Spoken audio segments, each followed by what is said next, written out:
Bienvenidos a Terapia Política, un programa de radio en línea enfocado en el acontecer político y dedicado a sanar a nuestra sociedad. Producido por Nicolás Villamoya. Pesimismo del intelecto, optimismo de la voluntad.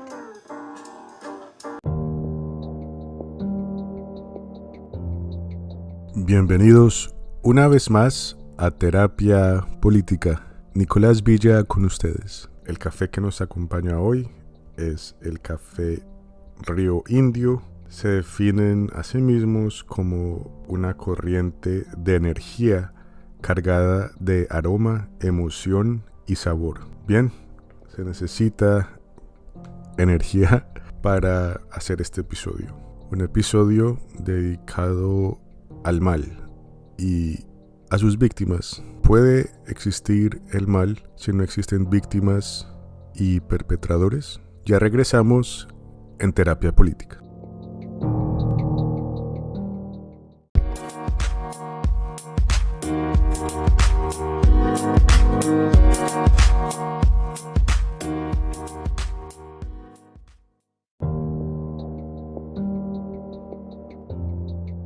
Regresamos a Terapia Política.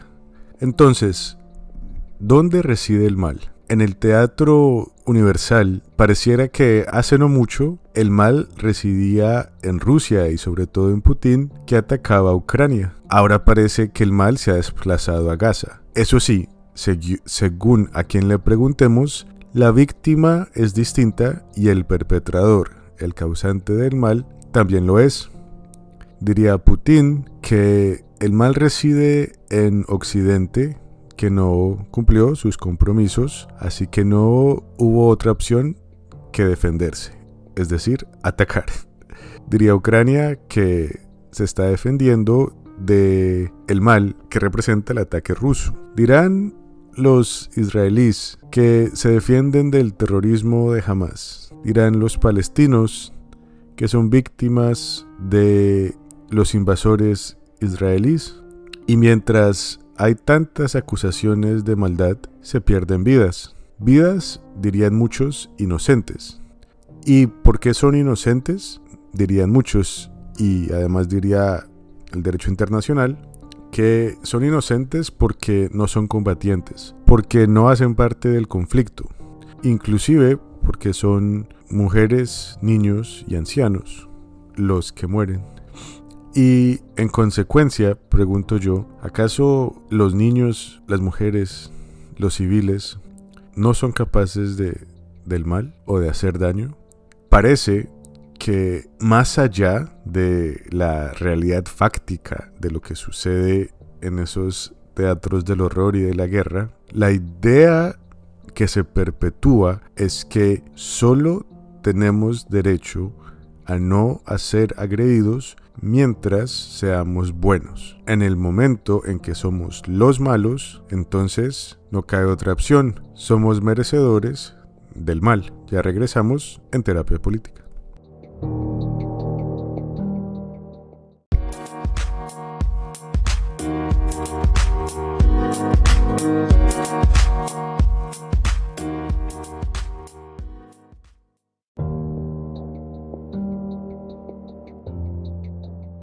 Regresamos, Terapia Política al aire. Anotábamos entonces que en nuestro ideario moral, la maldad y el mal debe estar reservado para los perpetradores. Son ellos quienes hacen el mal, quienes en últimas merecen el mal, por malos, por pecadores.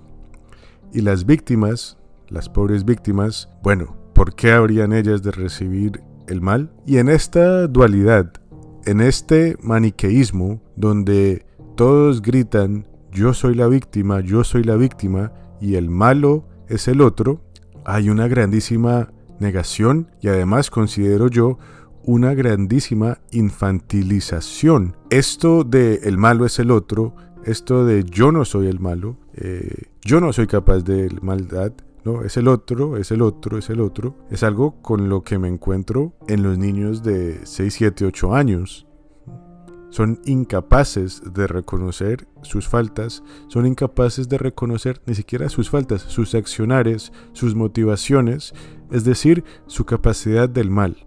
Y bueno, está bien o está mal, no importa, el tema es que son niños. Lo trágico, lo enfermo, es que quienes mandan misiles, bombas, ataques, invasiones, balas, no han logrado superar esa infantilización. No he visto la primera entrevista en todos estos conflictos donde alguno de los bandos diga: hey, reconozco que este accionar de mi lado, de mi parte, ha sido muy importante para llegar a esta situación. Ninguno, nadie, nunca, no lo he visto. Me encantaría escuchar: hey, sí reconozco que este actuar propio también ha llevado a que yo esté en esta situación, o a que mi pueblo esté en esta situación, o mi bando, si quieren, el que sea.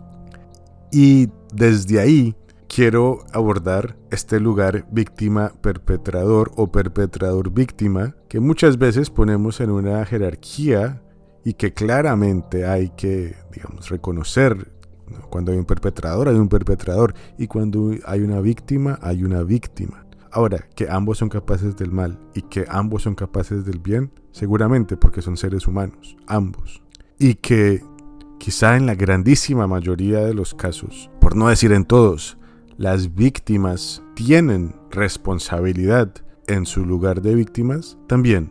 Y que además las víctimas en su respuesta tienen capacidad de hacer el mal también.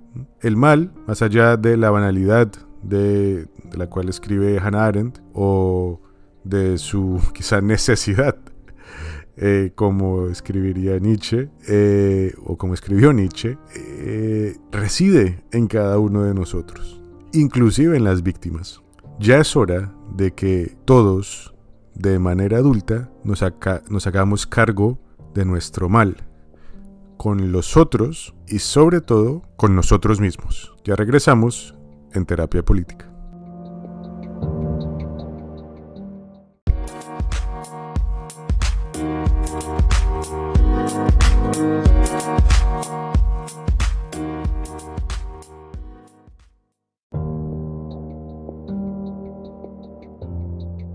Regresamos después de esta breve pausa. Una aclaración en aras de la justicia. Cuando decía que los niños son incapaces de reconocer sus faltas, me refiero a algunos niños. Hay otros que sí que son capaces, y hay inclusive algunos que llegan pidiendo algún castigo debido a que reconocen su falta. Se ve de todo, pero bueno, son tiernos. Cuando hablaba de hacernos cargo de nuestro propio mal, y sobre todo nuestro mal con nosotros mismos, quiero traer a alguien, un perpetrador, alguien que ya es, digamos, que ya había traído antes en el programa y que siento me perpetró y de quien soy víctima. Y es frente a esa persona y frente a mí sobre todo, que quiero asumir mi responsabilidad como víctima, hacerme cargo de la manera en que fui malo conmigo mismo. Hablo de el traidor Tomás Molina, quien no pudo haberme traicionado si yo antes no me hubiese traicionado a mí mismo. Un poco de contexto y después mi explicación. Aquí va.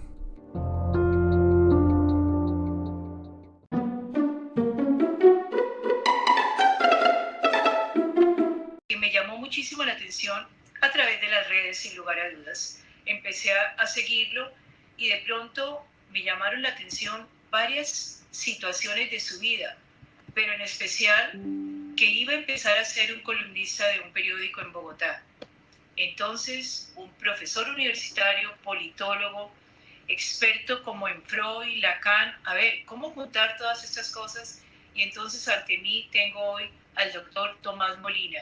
Doctor Molina, muchas gracias por estar aquí. Hola Gloria, gracias por invitarme. Pero bueno, esa fue mi explicación de Tomás Molina, pero yo necesito saber que me diga Tomás Molina, ¿quién es Tomás Molina?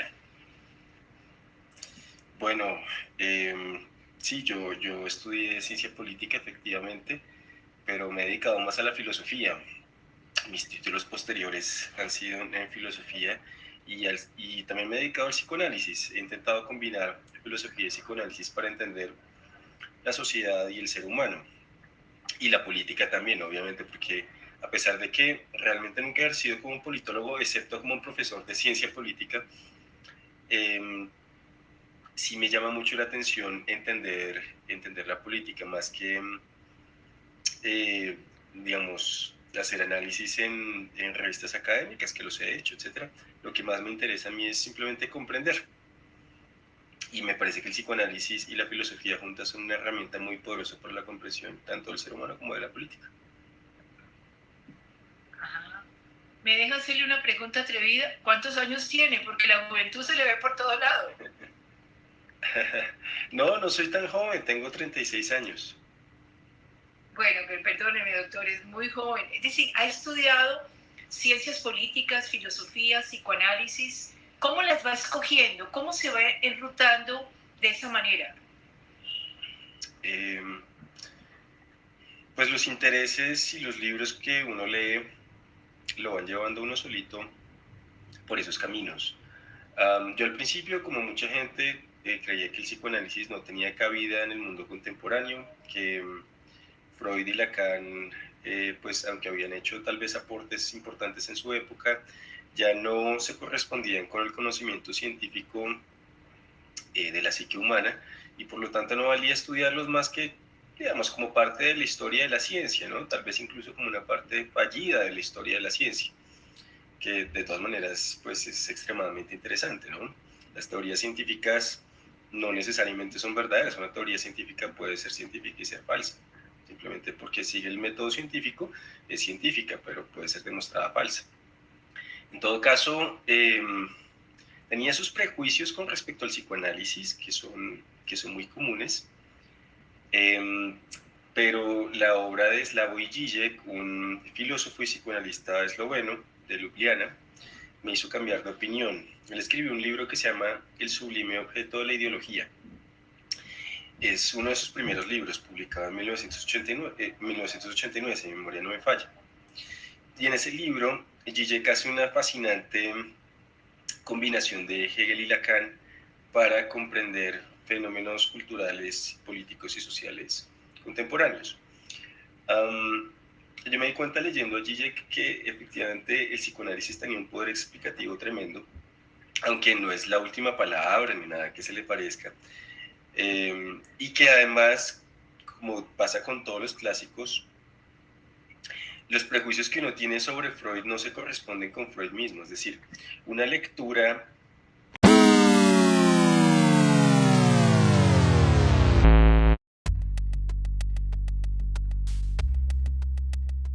Entonces, volviendo al tema del mal, acabamos de escuchar unas palabras bastante malas, por su valor negativo, por su veracidad, por su naturaleza, por su función y por su destino, inclusive porque son nocivas para la salud y para la verdad. Si es que acaso la verdad es buena para la salud, privada, pública, íntima, etc. A decir verdad, quien solito se encontró con Žižek y su valor explicativo, quizá antes que muchos en nuestra querida Colombia, quizá de por ahí de los primeritos, quizá el primero, fue quien les habla. Noches enteras de libros que aún no se conseguían ni en español y creo que ni en Colombia, sino que se conseguían a través de las poderosas bibliotecas universitarias europeas a las cuales tenía acceso yo mientras hacía mi maestría.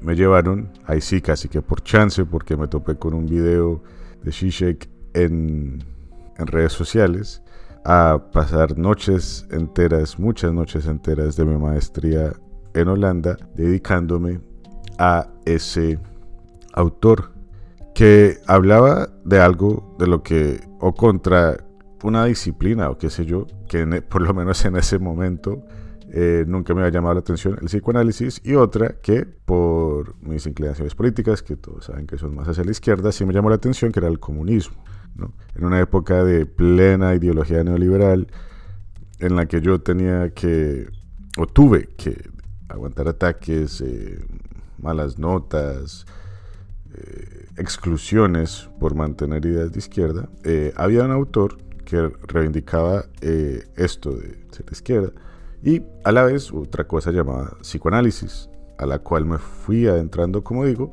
y digamos hundiéndome cada vez más en la metafórica madriguera del conejo, debido a que realmente me interesó. Razón mi interés fue algo, como digo, que tuve que leer de corrido por días y no meses, incluyendo el libro Sublime Objeto de la Ideología, donde ya no recuerdo si en el comienzo o en el final, creo que en el comienzo dice que, ¿no?, el psicoanálisis y el comunismo son, digamos, los grandes fracasos, o se consideran como los grandes fracasos del siglo XX. Y claro, lo que hace Zizek es precisamente tomar postura tanto por uno como por la otra, y desde ahí argumentar la necesidad de ambas en nuestra sociedad.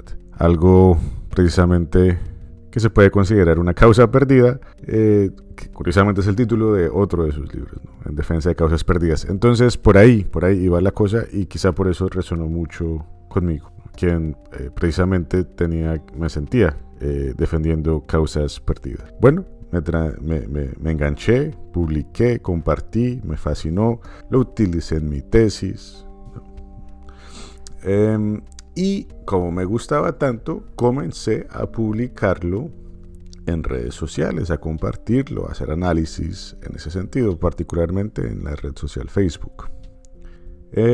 Mientras eso sucedía, mientras yo tomaba esta postura, había hoy digo supuesto amigo, en esa época pensé auténtico amigo, quien era muy afín a las ideas reaccionarias de Nicolás Gómez Dávila, quien curiosamente también se le atribuye una frase, y no sabría decir si es cierto o no, porque yo, a diferencia de Tomás Molina, nunca me interesé en Nicolás Gómez Dávila, que el marxismo y el psicoanálisis han sido los dos cepos de la inteligencia moderna, muy parecido a Zizek.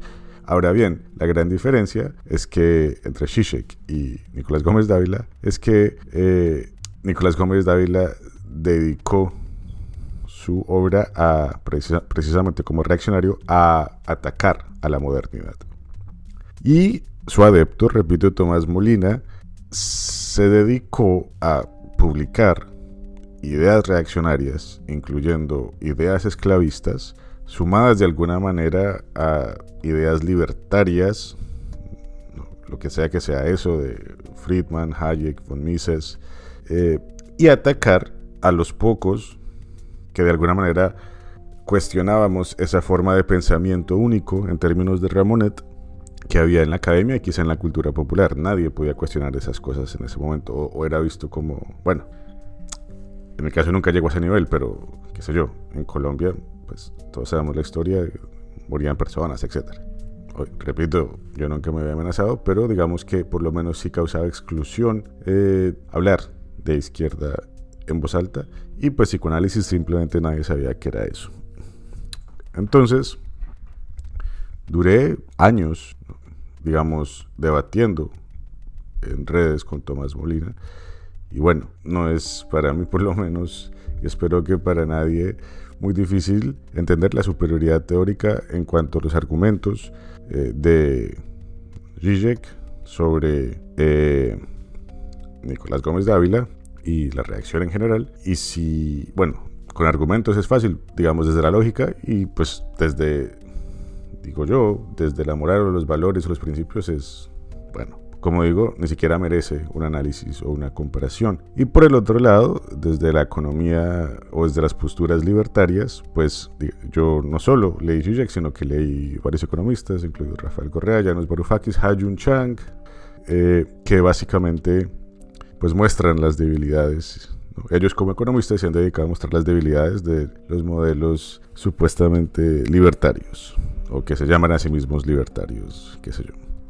Y eso duró años, y durante esos años yo recibí ataques, descalificaciones, particularmente por parte de Tomás Molina. A tal punto que un día él decide simplemente cerrar Facebook, y de alguna manera no volver a hablar del tema. Y curiosamente para mí, pero también gratamente, de alguna manera me da la razón, cambia su forma de pensar, deja de decir tantas boludeces y tonterías en público, deja de quedar mal, y yo me siento pues contento porque pienso es posible llegarle a las personas a través del diálogo y la lógica. Y me sentí muy contento porque, bueno, dije, hay esperanza en que a través del conocimiento y de la argumentación, etcétera, ¿no? y de la mesura, ¿no? Porque siempre, digamos, tenía un tono conciliador y explicativo, etcétera, las personas puedan de alguna manera quitarse la venda de los ojos. O si hablamos de ideología, ponerse otras, quitarse unas gafas y ponerse otras gafas para ver el mundo de otra manera. Hoy en día, ya después de pasar por un proceso de transformación y terapéutico, entiendo que la transformación no pasa solo por la razón y el pensamiento, tiene que incorporar corazón, cuerpo, alma. Así que bueno, a pesar de mis buenos intentos, y aquí viene mi parte, qué difícil transformar a otro cuando ni siquiera nos hemos transformado a nosotros mismos, lo cual era mi caso. Yo encontré a alguien quien solidificó y argumentó muy bien en un libro o en varios lo que yo de alguna manera ya opinaba y consideraba del mundo y de la vida. Que está muy bien, insisto, se apega a la lógica y al mismo tiempo nos sana. No sobra decir que por ahí en alguna conferencia Claudio Naranjo hace referencia a Zizek porque realmente es brillante, diría yo no es sanador. De hecho, mi tesis de grado de la Escuela de Transformación Humana incorpora Zizek y, bueno, mi proceso, etcétera, etcétera. No daré más información gratis. Ahora, ¿cuál fue o cómo me traicioné yo? Después de este cambio de Tomás Molina, comenzó a exigirme, y digo yo exigirme porque me escribía horas muy temprano en la mañana, como demandándome información, opinión. Y a mí me molestaba mucho y nunca puse un límite. Di y continué dando. No sabía yo que mientras yo hacía eso, él no es que hubiera cerrado redes sociales, sino que se había pasado a otra, en este caso Twitter, a comenzar a engrandecer su perfil, bueno, utilizando Zizek y asumo yo estas cosas que me pedía a diario. A veces no sé si eran para sus clases, no sé. Alguna vez me comentó, es que en mi clase hablamos mucho de usted y yo los pongo y yo les hablo las cosas que usted dice, etcétera, etcétera. Y claro, yo también desde mi ego, qué bueno, qué bueno. Lo que no sabía es que terminaría siendo una impostura total, digamos, ¿no? Que en verdad se estaba apropiando. Y siendo la vida como es, y por la cual agradezco también, porque vengo a aprender, los lugares donde yo escribía sobre estos temas marginales siempre, ¿no? Quizá no confiando en mis propias habilidades, o en compartirlo con un público mayor, claramente desconfiando de la capacidad de la gente para entender, y de los medios para vender o creer, qué sé yo, pues siempre publiqué en un sitio que se llamaba, que ya no existe, Palabras al Margen, claramente marginal, ya no existe. Y bueno, está bien, o está mal, no sé. El tema es que al reflexionar, claro, sin duda Tomás Molina me traicionó, pero la traición más grande la cometí yo conmigo mismo, publicando en estos sitios marginales, no dándole la importancia al tiempo y esfuerzo requerido para estudiar estas cosas, compartiendo, así nomás, ¿sí? No poniendo un límite también a lo que daba, así regalando. Me traicioné, claramente me traicioné. No fui justo conmigo mismo. Entonces, ¿dónde residió el mal? Claro, soy víctima y él es un perpetrador, eso es innegable. Y aún así sería para mí falso decir que el mal solo reside en él. Claramente yo me perpetré a mí mismo, yo me puse en ese lugar. Obviamente este es un caso particular y aún así me parece terapéutico mencionarlo, insisto, asumiendo el rol de víctima y también hasta cierto punto el de perpetrador de mí mismo para que otro me pueda perpetrar. Insisto, no con esto quiero exculpar a nadie, ni a Tomás, ni a quienes cometen el mal contra otros, porque que bueno, una cosa es cometer el mal contra uno mismo y otra cosa es cometer el mal contra otros, claro está. Sin embargo, no puedo dejar de pensar en aquellos pueblos que votan por Bolsonaro, Milei, etc. Decía al comienzo de este episodio que no conocía algún bando que dijera, hey, yo he sido perpetrador o he causado el mal.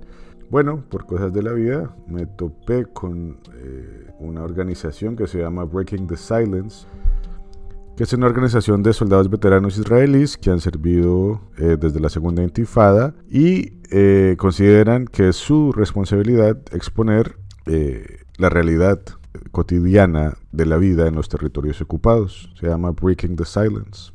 No sé, no conozco mucho sobre ellos, pero, y más bien digo, me parece interesante esta iniciativa de hacerse cargo y hacerse responsables. Lo dejo ahí, insisto, sin exculpar, sin negar la existencia de perpetradores y víctimas. No le quitemos la agencia a las víctimas. No caigamos en el maniqueísmo cegador que no permite ver cómo las víctimas también participan en su lugar de víctima. Y no podría yo, podría hacerlo, pero no quiero decir eso sin que yo mismo reconozca cómo yo me puse en el lugar de víctima frente a un perpetrador. Así que, bueno, ¿por qué no? Los invito a hacer ese mismo ejercicio, aquellos que se consideren víctimas de alguien o algo. Insisto, no para exculpar o perdonar a los perpetradores, ni para dejar de denunciarlos. Aquí yo estoy con mi maestro en Gestalt, quien tenía esta postura de Denzel Washington en Hombre en Llamas. Que Dios perdone a estas personas, mi función es que se encuentren con él. No para eso, insisto, sino para que las víctimas podamos sanar. Cuando reconocemos nuestro propio poder y nuestra propia agencia y sobre todo nuestra propia responsabilidad en aquello que nos lleva a ser víctimas, comienza el proceso de sanación. Insisto, sin que o con que eso lleve a dejar de denunciar a los perpetradores, de exigirles sus responsabilidades y de llevarlos a la justicia. Como también considero lo he venido haciendo, para mi caso, en este podcast.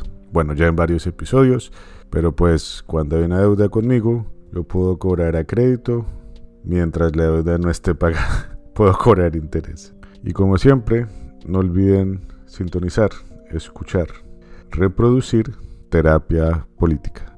Hasta la próxima.